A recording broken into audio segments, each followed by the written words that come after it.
you're going to be applying for specialty training and you need to submit a Crest form, I'm going to cover the key things that are necessary to make sure that your form is accepted.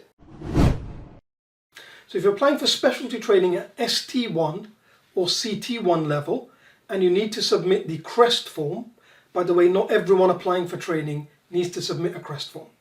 I've linked to a video here on doctors that are exempt from Crest, but for those that need to supply the Crest, I want to talk through the things that are necessary to make sure that it's accepted, because if it's not accepted, your whole application will be withdrawn. So the first thing is make sure you have the right form.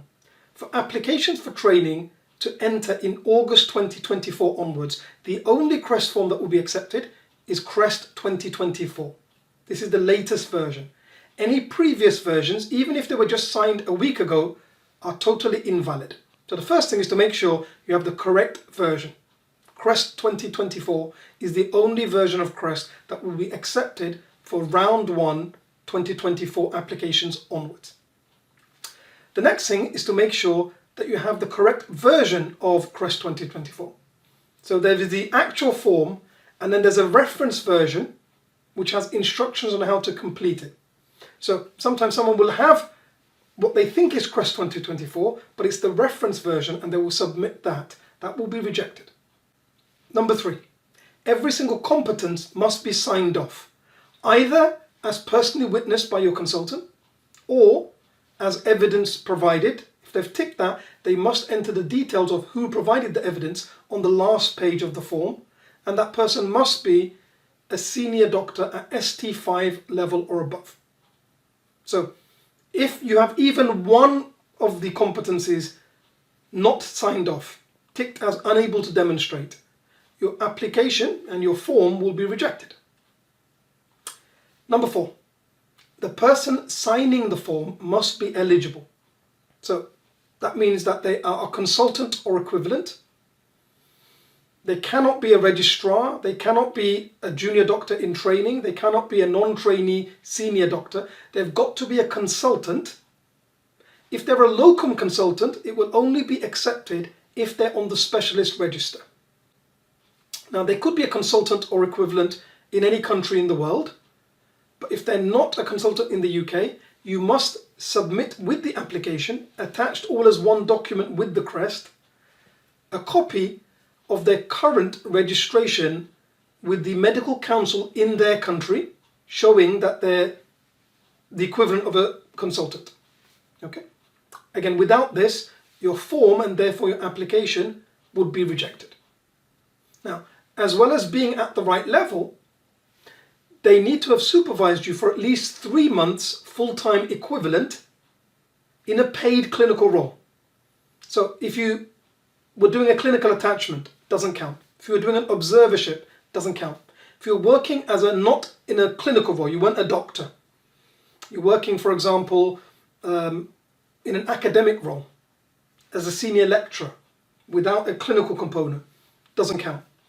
If you're working less than full-time, it's 3 months full-time equivalent. So let's say someone was working 50% of full-time. It needs to be 6 months to be 3 months full-time equivalent. Okay? And that needs to be continuous, i.e. without a gap. So let's say you did 2 months for one consultant full-time. Then you had a 2-month gap. Then you did another 2 months. Although that's 4 months, it's not 3 months or more continuously. That would be rejected. Okay? Next, the competencies need to be in date. What does that mean? They need to have been achieved from a job that's within 3.5 years of the start date of training. For example, if you're going to be starting training in August 2024, the earliest job that you could use to have your Crest form signed from is January 2021. Can you see that's 3.5 years before the August 2024 start date? So let's say you had 6 months experience in a job in 2020 and you use that to sign your Crest, that form will be rejected. The competencies are out of date. It's not about just when the form is signed, it's about when were the competencies achieved. They need to be from a recent job. Something else that people often ask is, when do I need to submit the Crest form? Can I submit it after the application, or can I sort of submit it just before I start training? No. The Crest 2024 must be submitted at the time you apply. Without it, your application will be withdrawn. This applies for all specialties, including GP. Previously, those applying for GP training could apply for an extended deadline and submit the Crest after the application, whereas all other specialties had to do it at the same time. From 2024 applications onwards, that's been unified. Everyone will have to submit at the time of application. So if you need Crest and you don't submit it at the time of application, your application will be rejected. The last thing is that every single bit of the form needs to be correctly completed. What does that mean? The consultant has signed each page. You've filled in the dates where you did that job in the relevant section. All of the competencies are signed off. The bit when it says completion date is the date that the form was signed, but that's filled in on every page. And finally, on the page where the declarations are there, the declarations are all ticked off, and you've either got the hospital stamp or a compliment slip. Compliment slip is simply a piece of paper, usually about a third of the size of A4, with the details of the hospital printed on there. Okay, so i.e. all of those things must be there. So I hope that's been helpful. Just to recap, you must have the latest Crest form, Crest 2024. It must be fully completed. It must be from a job within 3.5 years of the start date of training. The person signing must be a consultant or equivalent, and they must have supervised you for 3 months full-time equivalent within the right time period. And every single one of the competencies must be demonstrated and everything filled in completely. So I hope that's helpful. Do subscribe to the video if you want more tips to help you with your applications for specialty training. Prepare and you will succeed.